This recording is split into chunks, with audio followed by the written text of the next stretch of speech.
तर तिकडे कांदिवलीतल्या चारकोपमध्ये भाजपच्या उमेदवार सीमा शिंदे स्वतः पैसे वाटप करत असल्याचा आरोप मनसेनं केला.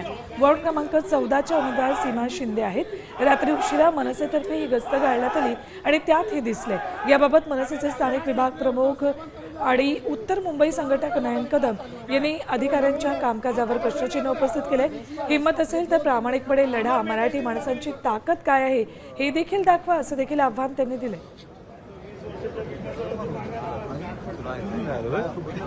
भाजपची उमेदवार सीमा शिंदे स्वतः इथे पैसे वाटत बसली होती.